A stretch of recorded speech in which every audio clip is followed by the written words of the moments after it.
नमस्ते। आज आपने अबुजा में अजूबा कर दिया है।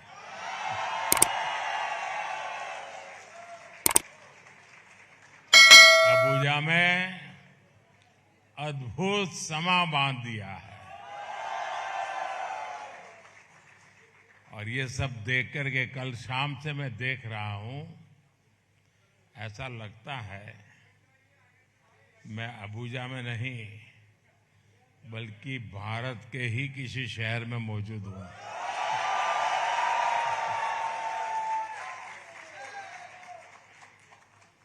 आप में से बहुत सारे लोग लेगोस, कानो, कड़ूना और पोर्ट हारकोट से ऐसे ऐसे अलग इलाकों से अबुजा पहुंचे हैं और आपके चेहरे की ये चमक, आपका ये उत्साह, जितना आप यहां आने के लिए उत्सुक थे उतना ही मैं भी आपसे मिलने का इंतजार करता था।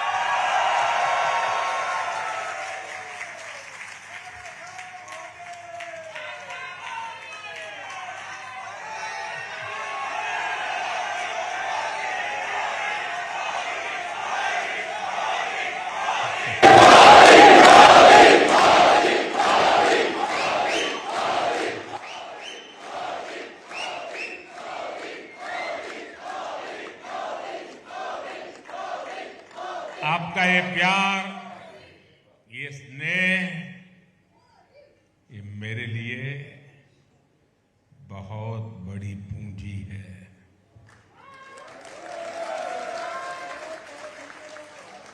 आपके बीच आना, आपके साथ समय बिताना और ये पल जीवन भर मेरे साथ रहेंगे।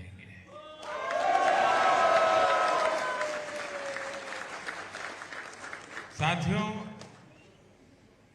प्रधानमंत्री के तौर पर ये मेरी पहली नाइजीरिया यात्रा है।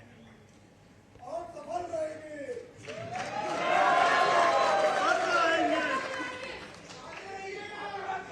लेकिन मैं अकेला नहीं आया।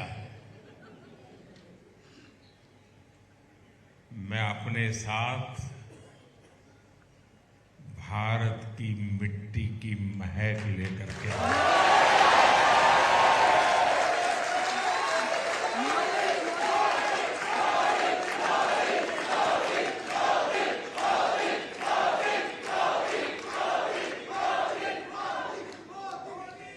और करोड़ों करोड़ों भारतीयों के तरफ से आपके लिए ढेर सारी शुभकामनाएं लेकर के आया।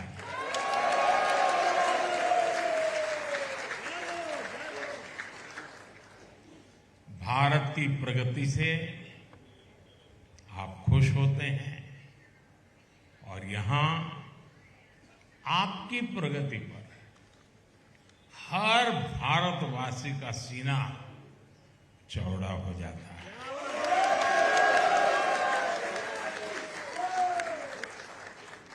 चौड़ा होने के कितना होता है? कितना?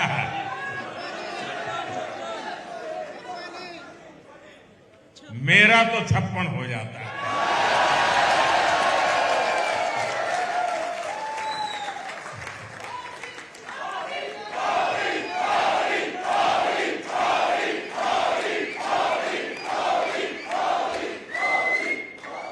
साथियों, मैं आज अभी प्रेसिडेंट टिनुबू का और नाइजीरिया की जनता का भी विशेष आभार व्यक्त करना चाहूंगा। जिस प्रकार का यहां स्वागत हुआ है वो अद्भुत है। और कुछ ही समय पहले प्रेसिडेंट टिनुबू ने मुझे नाइजीरिया के नेशनल अवार्ड से सम्मानित किया।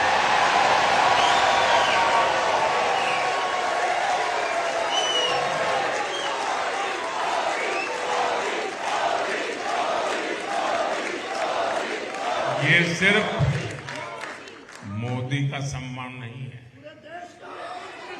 ये सम्मान भारत के करोड़ों करोड़ों लोगों का है और ये सम्मान आप सभी का है, यहां रह रहे भारतीयों का है।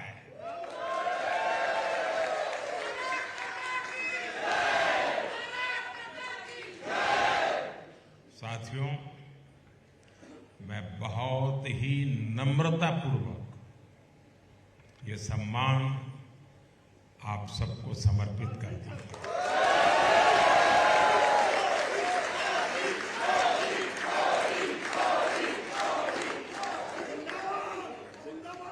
साथियों, प्रेसिडेंट टिनुबू से बातचीत के दौरान वो नाइजीरिया की प्रगति में आपके योगदान की बार बार तारीफ कर रहे थे।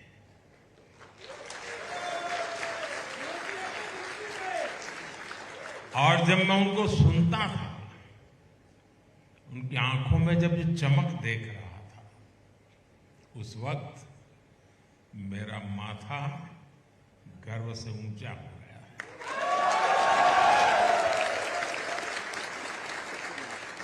जैसा कोई फैमिली मेंबर करियर में बहुत ऊंचा पहुंच जाता है और जैसे उसके माता पिता को, उसके गांव वालों को उस पर गर्व होता है, वैसे ही भावना से मैं भरा हुआ हूं।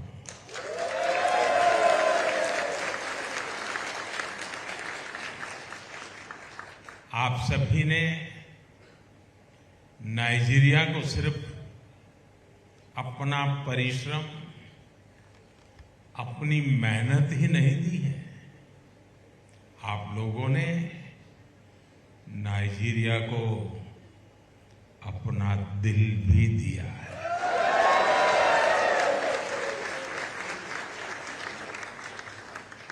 यहां का भारतीय समुदाय हमेशा से नाइजीरिया के हर सुख दुख में साथी रहा है। नाइजीरिया के लोग आज 40 या 60 में जो लोग हैं, उनमें से अनेक ऐसे मिलेंगे जिनको किसी न किसी भारतीय टीचर ने पढ़ाया होगा।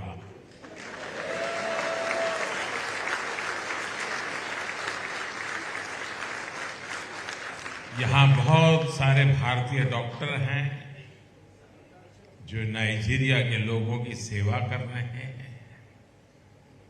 नाइजीरिया में कितने ही भारतीयों ने अपना बिजनेस एस्टैब्लिश करके इस देश की विकास यात्रा में सहभागी बने हैं। आजादी से भी बहुत पहले किशन चंद चेलाराम जी यहां आए थे।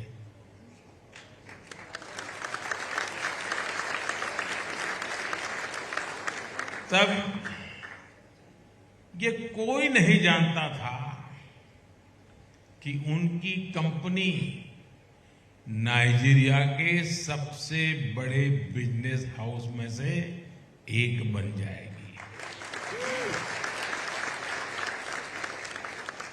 आज भारत की अनेक कंपनियां नाइजीरिया की पूरी इकोनॉमी को ताकत दे रही है। तोलाराम जी के नूडल्स,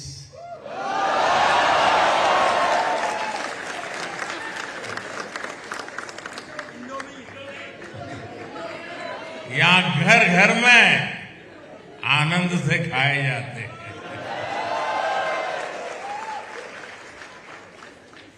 तुलसी चंद राय जी की फाउंडेशन नाइजीरिया के लोगों की जिंदगी में रोशनी भर रही है। यहाँ के लोगों के साथ भारतीय कम्युनिटी नाइजीरिया के विकास के लिए कंधे से कंधा मिलाकर चल रही है। और यही तो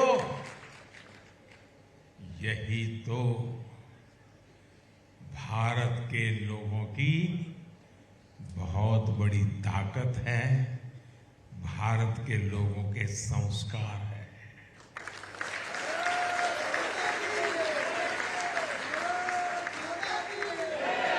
हम दूसरे देश में भले जाएं, लेकिन सर्वहित के अपने संस्कार नहीं भूलते। हम तो वो लोग हैं जो सदियों से अपनी रगों में उन संस्कारों को लेकर के जिए हैं जो पूरे विश्व को एक परिवार मानता है। हमारे लिए पूरा विश्व एक परिवार है। साथियों, आप लोगों ने नाइजीरिया में भारतीय संस्कृति को जो गौरव दिलाया है, वो हर तरफ दिखता है। यहाँ के लोगों में योग लगातार पॉपुलर हो रहा है। मुझे लगता है आप लोग नहीं कर रहे, नाइजीरिया के लोग तो कर रहे हैं। ये आपकी ताली से पता चल गया मुझे।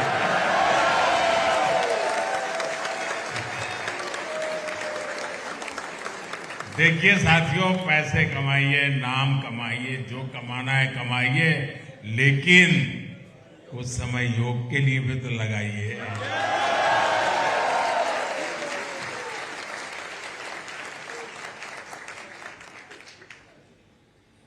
और मुझे किसी ने बोला कि यहाँ के नेशनल टीवी पर अब योग का एक वीकली प्रोग्राम दिखाया जाता है।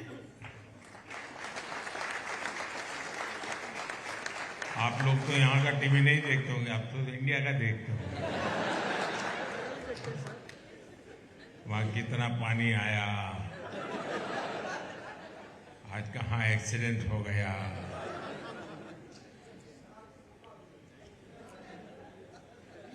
और यहाँ नाइजीरिया में हिंदी भी बहुत पॉपुलर हो रही है।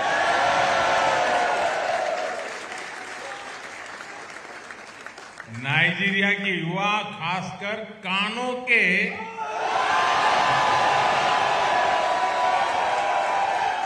काफी स्टूडेंट हिंदी सीखते हैं।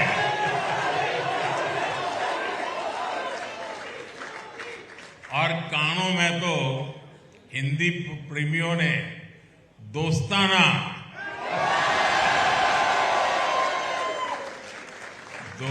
नाम का एक ग्रुप भी बना लिया, यहां मौजूद है। और इसलिए जब इतना ज्यादा दोस्ताना है, तो फिर भारत की फिल्मों से दोस्ती होना भी बहुत स्वाभाविक है।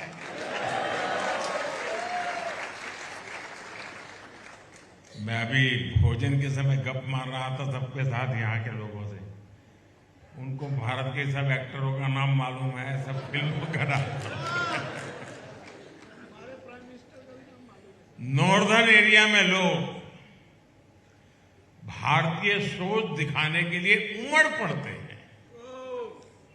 नमस्ते वाला,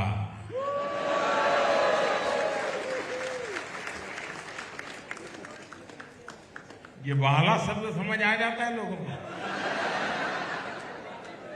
ये मूलतः गुजराती शब्द है, मारा वाला।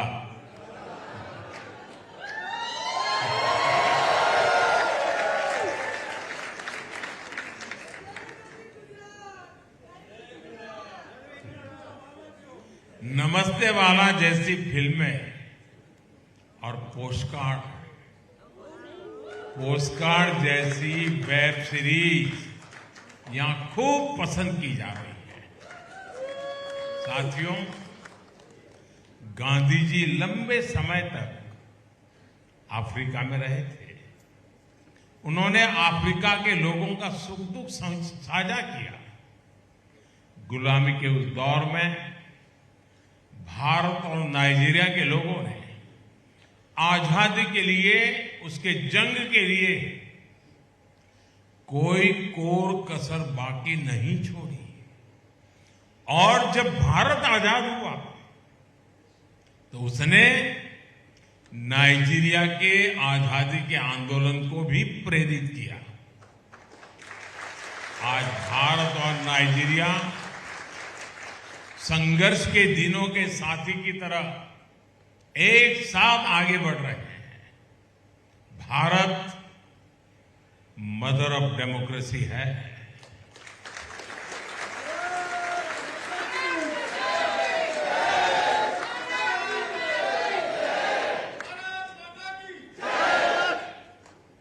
तो नाइजीरिया अफ्रीका की सबसे बड़ी डेमोक्रेसी है।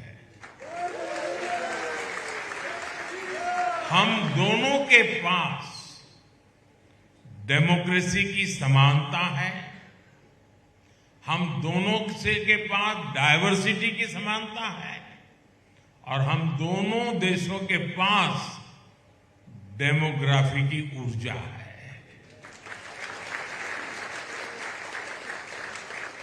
भारत और नाइजीरिया दोनों में अलग अलग भाषाएं बोलने वाले लोग हैं, रीति रिवाज मानने वाले लोग हैं। यहां लेगोस के जगन्नाथ जी भगवान, यहां भगवान वेंकटेश्वरा, गणपति दादा, कार्तिकेय मंदिर डायवर्सिटी के प्रति नाइजीरिया के सम्मान के प्रतीक है। और आज जब मैं आपके बीच आया हूं तो नाइजीरिया की सरकार को इनके निर्माण में सहयोग के लिए मैं हिंदुस्तान वासियों की तरफ से आभार भी व्यक्त करूंगा। साथियों, भारत जब आजाद हुआ था तो अनेक प्रकार की चुनौतियां थी। आजादी के बाद हमारे पूर्वजों ने उन चुनौतियों से बाहर निकालने के लिए अनेक अथक परिश्रम किया। और आज भारत की तेज प्रगति की चर्चा पूरी दुनिया में हो रही है। हो रही है कि नहीं हो रही है? आपके कानों पे आता है कि नहीं है? जो कानों पे आता है वो जुबान पे आता है कि नहीं होता है? जो जुबान पे आता है वो दिल में बसता है कि नहीं बसता है? भारत की उपलब्धि पर हम सभी भारतीयों को गर्व होता है।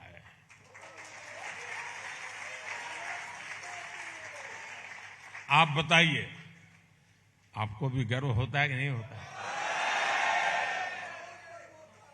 जब भारत का चंद्रयान चंद्रमा पर पहुंचा तो आपको गर्व हुआ कि नहीं हुआ? आप भी उस दिन आंखें फाड़ करके टीवी के सामने बैठे थे कि बैठे थे?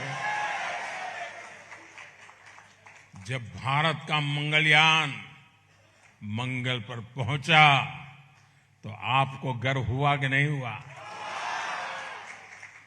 जब आप made in India fighter plane Tejas को देखते हैं, जब आप made in India aircraft carrier INS Vikrant को देखते हैं तो आपको गर्व होता है कि नहीं होता? आज भारत स्पेस सेक्टर से लेकर मैन्युफैक्चरिंग तक, डिजिटल टेक्नोलॉजी से लेकर के हेल्थ केयर तक दुनिया के बड़े बड़े देशों का मुकाबला कर रहा है।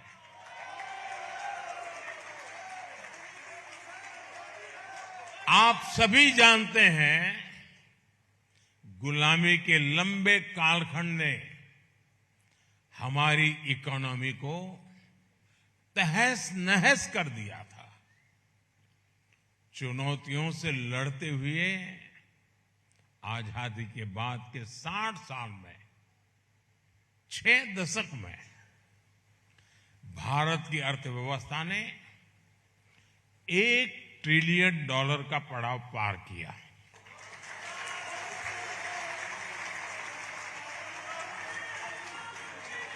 कितने वर्षों में? भूल गए। कितने वर्षों में? कितने दशक? 6 दशक में कितना?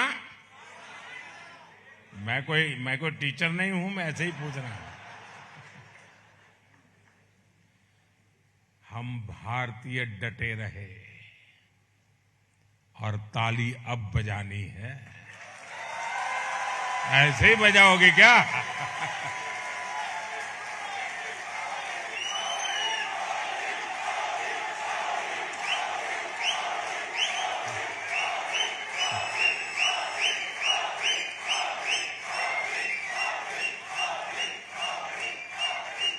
आपने ताली तो बजा दी, लेकिन कारण तो मैं अब बताऊंगा। 6 दशक में क्या हुआ वो आपने अभी ताली बजाई, अब ताली डबल बजानी पड़ेगी। बीते 1 दशक में भारत ने अपनी जीडीपी में करीब $2 ट्रिलियन और जोड़ दिया।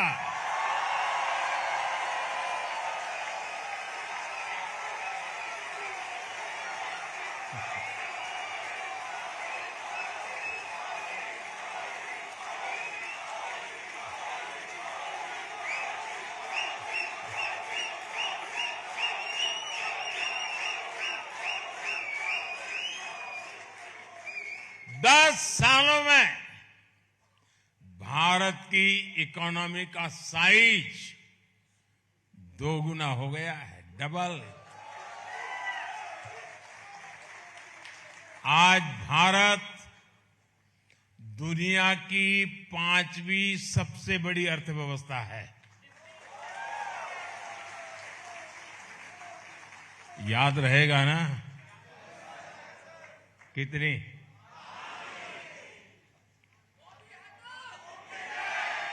और वो दिन दूर नहीं जब भारत $5 ट्रिलियन की इकोनॉमी बन जाएगा।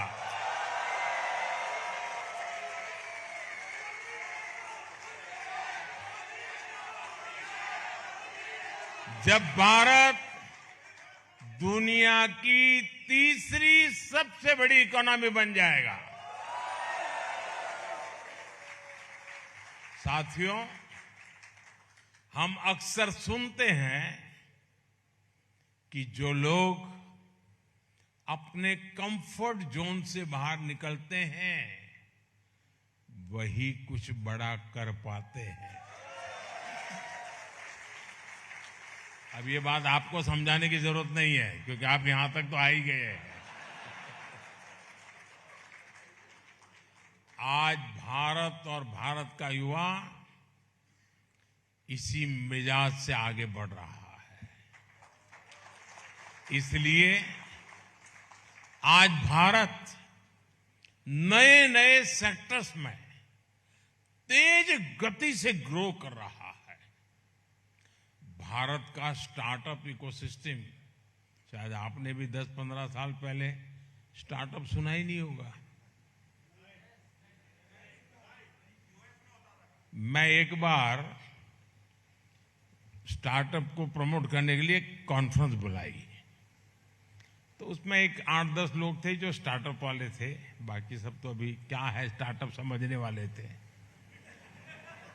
तो उसमें बंगाल की एक बेटी वो अपना अनुभव शेयर करने के लिए खड़ी हुई, क्योंकि मुझे लोगों को समझाना था ये कौन सी नई दुनिया है। तो उस बेटी काफी पढ़ी लिखी थी, अच्छी नौकरी की हकदार थी और वेल सेटल थी। उसने सब कुछ छोड़ दिया। तो उसने अपना अनुभव बताया। वो बंगाली थी। तो वो अपने गांव गई। उसने माँ को कहा कि माँ मैंने तो सब छोड़ दिया, नौकरी वोकरी छोड़ दिया। तो माँ से क्या? तो बोले क्या करोगी? तो बोले स्टार्टअप करोगी। तो बोले महाविनाश।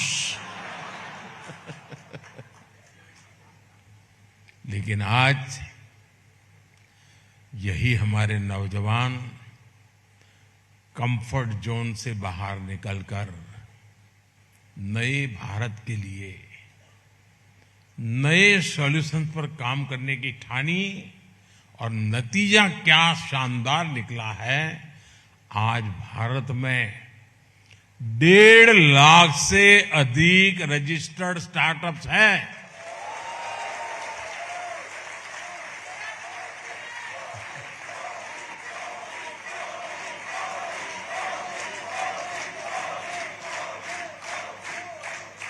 जिस स्टार्टअप्स का नाम सुनते ही मां चिल्लाती थी कि महाविनाश, वही स्टार्टअप आज कह रहा है महाविकास।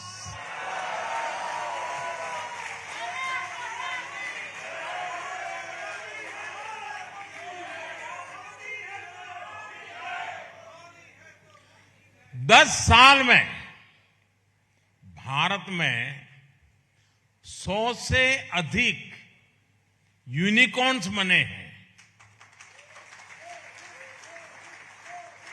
जरा मैं विस्तार से बताऊंगा तो तालियां ज्यादा बजेगी। एक यूनिकॉर्न यानी 8 से 10,000 करोड़ रुपए की कंपनी।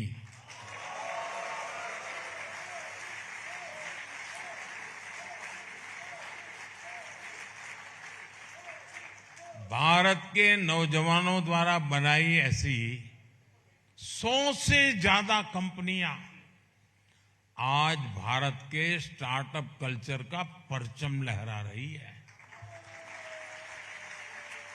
और ये क्यों हुआ? क्यों हुआ ये सब?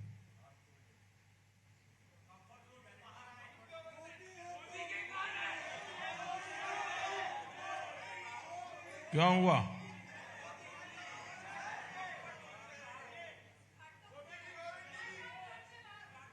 ये इसलिए हुआ कि भारत अपने कंफर्ट जोन से बाहर निकल गया।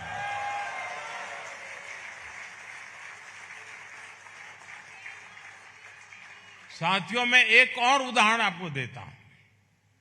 भारत हमेशा अपने सर्विस सेक्टर के लिए जाना जाता है। ये हमारी इकोनॉमी का एक स्ट्रांग पिलर रहा है।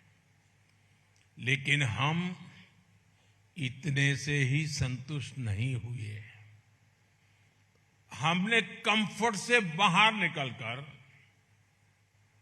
हमने एक वर्ल्ड क्लास मैन्युफैक्चरिंग हब बनाने की ठानी। हमने मैन्युफैक्चरिंग इंडस्ट्री को जबरदस्त बढ़ावा दिया। आज भारत दुनिया के सबसे बड़े मोबाइल फोन मैन्युफैक्चरर में से एक है।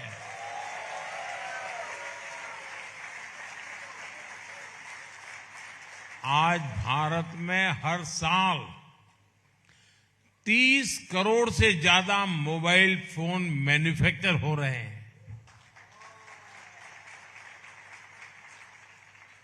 यानी नाइजीरिया को जितने चाहिए उससे ज्यादा। साथियों, 10 वर्ष में हमारा मोबाइल फोन एक्सपोर्ट 75 टाइम 75 गुना से अधिक हो गया है।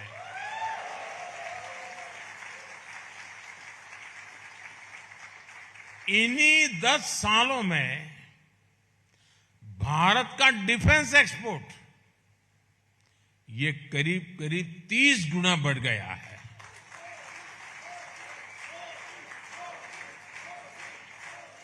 आज हम दुनिया के 100 से ज्यादा देशों को डिफेंस इक्विपमेंट एक्सपोर्ट कर रहे हैं।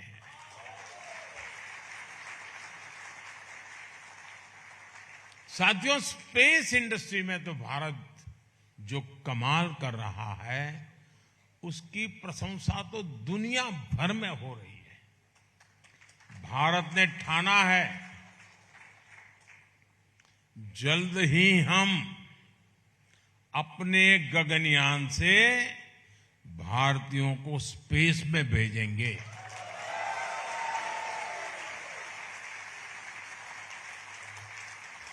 भारत अंतरिक्ष में स्पेस स्टेशन भी बनाने जा रहा है।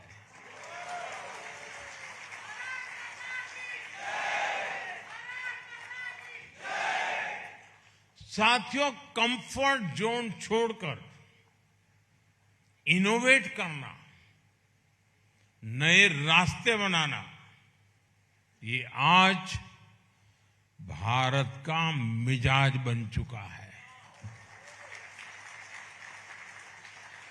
बीते 10 सालों में भारत ने 25 करोड़ लोगों को गरीबी से बाहर निकाला है।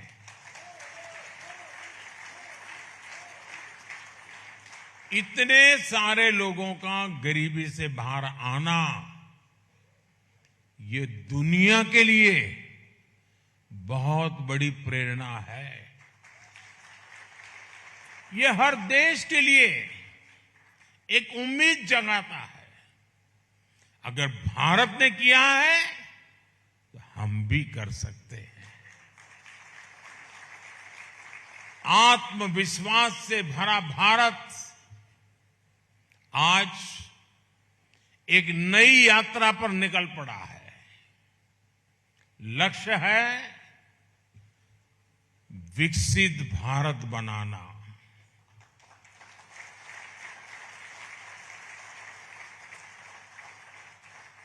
जब हम 2047 में, आप में से जो लोग बुढ़ापे में रिटायर्ड होकर के सच में या कोई बढ़िया जिंदगी जीना चाहते हैं तो मैं काम अभी से कर रहा हूं आपके लिए।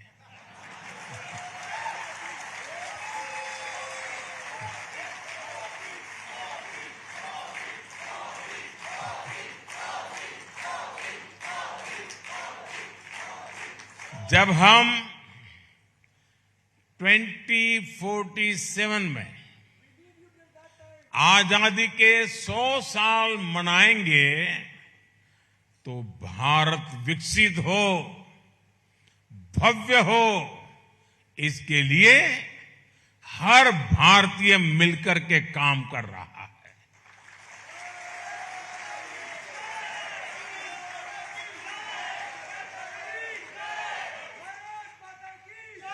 और इसमें नाइजीरिया में रह रहे आप सब लोगों की भी बहुत बड़ी भूमिका है।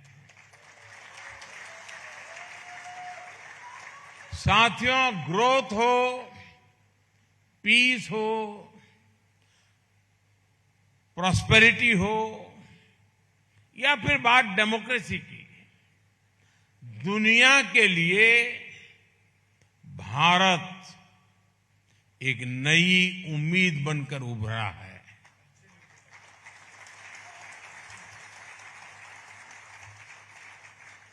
आपका अनुभव होगा, आप दुनिया में आप जहां गए होंगे, लोग आपको सम्मान की नजर से देखते हैं कि नहीं देखते हैं?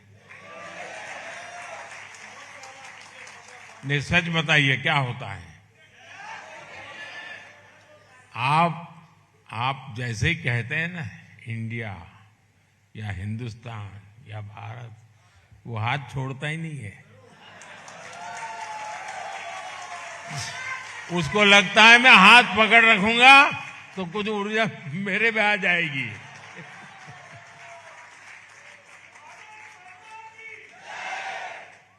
साथियों, दुनिया में कोई भी मुश्किल आती है तो भारत विश्व बंधु के तौर पर फर्स्ट रिस्पॉन्डर बनकर वहां पहुंचता है।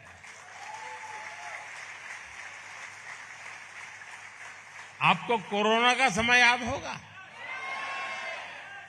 उस समय दुनिया में कितना हाहाकार मचा था। हर देश वैक्सीन के लिए परेशान था और संकट की उस घड़ी में भारत ने ठाना कि ज्यादा से ज्यादा देशों को वैक्सीन दी जाएगी। यही तो हमारे संस्कार हैं। हजारों वर्ष पुरानी हमारी संस्कृति ने हमें यही सिखाया है। इसलिए भारत ने वैक्सीन का प्रोडक्शन बढ़ाया और दुनिया के 150 से ज्यादा देशों को, ये आंकड़ा छोटा नहीं है जी, 150 से ज्यादा देशों को कोरोना के समय दवाइयां और वैक्सीन भेजी।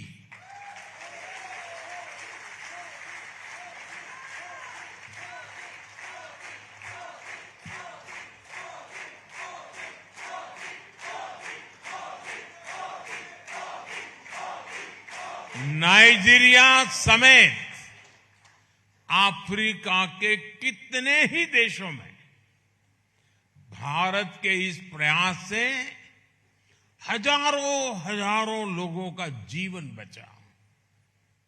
साथियों, आज का भारत सबका साथ,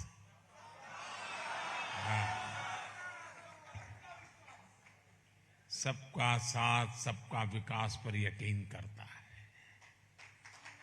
मैंने नाइजीरिया समेत अफ्रीका के फ्यूचर ग्रोथ के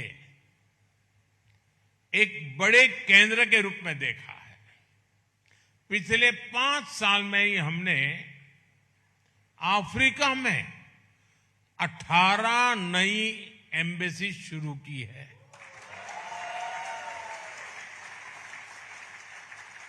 बीते सालों में अफ्रीका की आवाज को ग्लोबल प्लेटफॉर्म पर उठाने के लिए भारत ने हर संभव प्रयास किया है।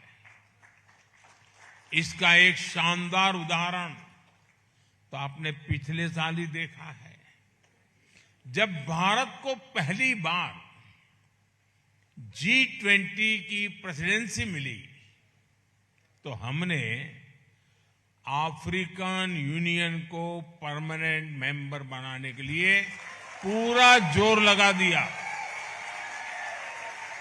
और भारत को उसमें सफलता भी मिली।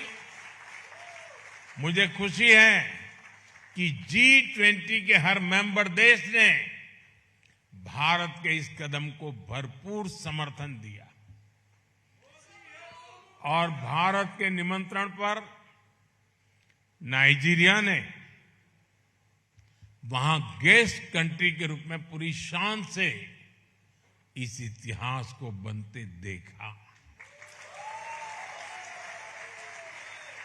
राष्ट्रपति बनने के बाद प्रेसिडेंट टिनुबू की पहली यात्राओं में से एक भारत की यात्रा थी और G20 के लिए भारत आने वाले प्रेसिडेंट टिनुबू सबसे पहले मेहमानों से में एक थे। साथियों, आप में से बहुत सारे लोग अक्सर बीच बीच में भारत आते रहते हैं। त्योहारों पर घर के सुख दुख में आप लोग शामिल होते हैं और इसके लिए भारत से आपके रिश्तेदार मैसेज भी करते हैं, फोन भी करते हैं। अब मैं भी आपके परिवार का सदस्य हूं।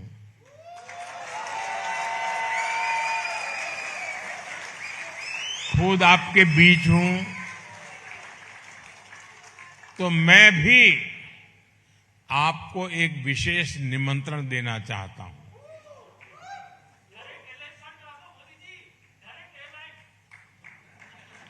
अगले वर्ष जनवरी में भारत में अनेक उत्सव एक साथ आने वाले हैं।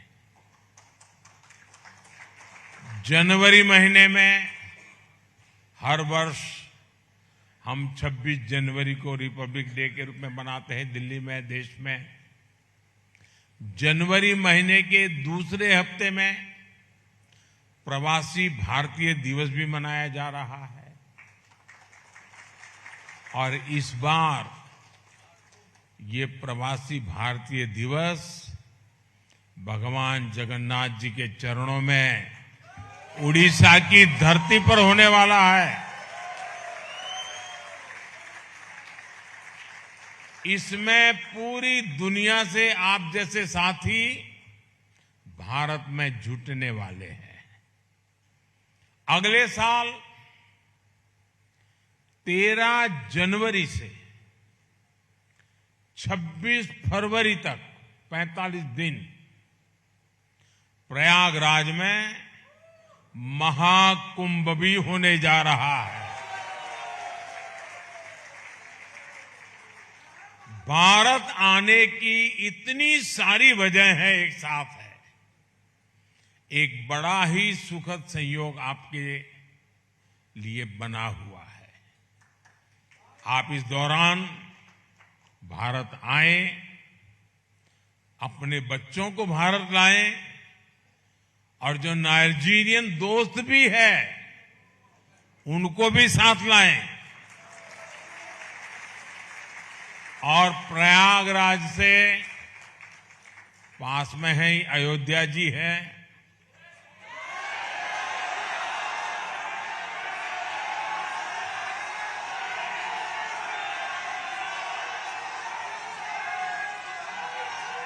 काशी भी ज्यादा दूर नहीं है।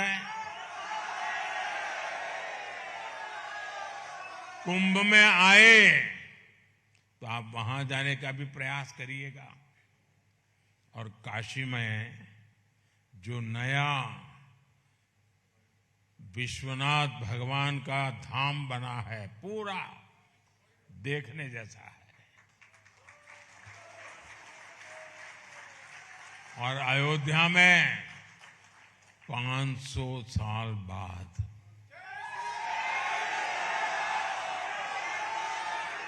500 साल बाद प्रभु श्री राम का भव्य मंदिर बना है।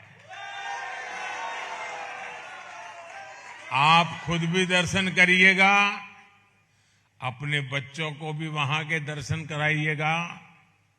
आप जरूर प्लान कीजिए, पहले प्रवासी भारतीय दिवस, फिर महाकुंभ और उसके बाद गणतंत्र दिवस, यानी एक प्रकार से त्रिवेणी है आपके लिए। तो ये भारत के विकास और विरासत से जुड़ने का बहुत बड़ा अवसर है। मुझे पूरा विश्वास है कि आपको पहले भी यात्राएं हुई होगी, बहुत बार आए होंगे, लेकिन मेरे शब्द लिख रखिए, ये यात्रा आपके जीवन की अमूल्य याद बन जाएगा।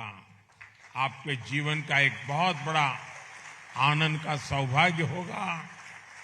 एक बार फिर आप सबने, कल से मैं आया हूं तब से आज तक जो उमंग, उत्साह, प्यार दिखाया है, इतना समय निकाला है, मुझे आप सबके दर्शन करने का सौभाग्य मिला है। मैं आप सबका बहुत बहुत आभारी हूं। मेरे साथ बोलिए भारत माता की, भारत माता की, भारत माता की। बहुत बहुत धन्यवाद।